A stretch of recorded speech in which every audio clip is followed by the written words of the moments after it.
Episode 9 begins as paramedics attempt to save injured Soviet cosmonaut while Jamestown commander Alex Rossi reports incident to Houston. Moon Marines insist they saw hostile intent.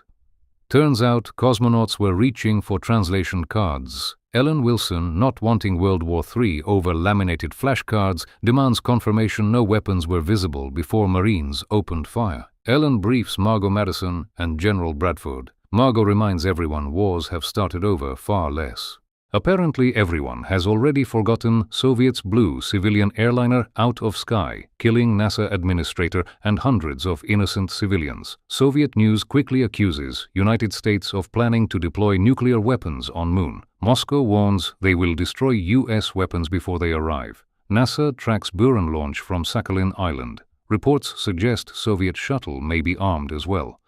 For several hours, shuttle appears harmless, docking with space station Mir. Margot believes everyone may be overreacting. General Bradford points out Soviets have been stockpiling fuel on Mir for months. Then Buran launches again. Bradford warns shuttle could intercept Sea Dragon before it reaches lunar orbit, meaning Soviets could blockade Moon. Meanwhile, Ed Baldwin briefs Pathfinder crew Sally Ride and Gary Piscotti. Mission is no longer simple test flight. Pathfinder must escort Sea Dragon safely to Jamestown. Crew issued firearms in case Soviets attempt interception. They may even be forced to destroy Pathfinder if captured. Sally Ride asks important question. Are there nuclear weapons aboard Sea Dragon? Back at Jamestown, Soviet delegation arrives to retrieve wounded cosmonauts. Colonel Tsukhanov and Soviet doctor Dmitry Mayakovsky inspect injured crew. Mayakovsky immediately accuses Americans of reckless aggression. Rossi looks at him like, "Bro, you guys killed our White House guy and hundreds of others." American doctors warn moving wounded cosmonaut could kill him. Jamestown commander Rossi refuses to release patient. Then situation takes unexpected turn. Injured cosmonaut Roland Baranov wakes up. Instead of demanding rescue, he asks for political asylum in United States. Ellen informs Margot and Bradford president has approved request. Plan is to return Baranov to Earth on next shuttle. Meanwhile, Pathfinder and Sea Dragon prepare for launch. Pathfinder sits on launch pad. Inside shuttle Ed is still little salty about Karen's infidelity. Otherwise, astronauts are strapped in like normal shuttle launch. Nothing unusual here at all. Sea Dragon launches successfully.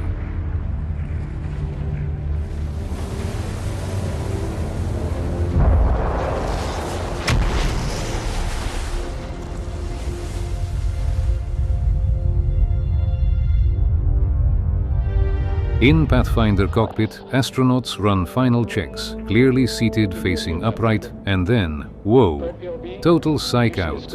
Camera pulls back, revealing shuttle mounted on top of modified C-5. Altitude 25,000. Speed 270. Push over in 3, 2, 1. Push over. Houston is go for separation. 1. Separation. I show good stuff.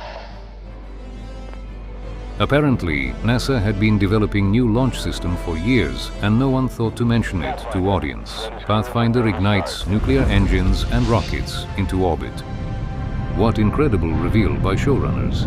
I mean, it is not like audience might be interested in seeing development of entirely new launch method, Kelly hunting down parents, Danny obsessing over former babysitter, and petty office squabbles. Clearly, much more interesting. Back on Jamestown, base systems are finally returning to full power. Suddenly, one of astronauts notices movement outside. Soviet cosmonaut standing on lunar surface, holding lunar Kalashnikov. Cosmonaut opens fire on Jamestown window. Glass cracks. Pressure fails. Air violently escapes base. Astronaut Jonathan Gatos is blown out through shattered window onto lunar surface. Moments later, armed Soviet cosmonauts climb through breach. Apparently, diplomacy phase of Moon program is now over.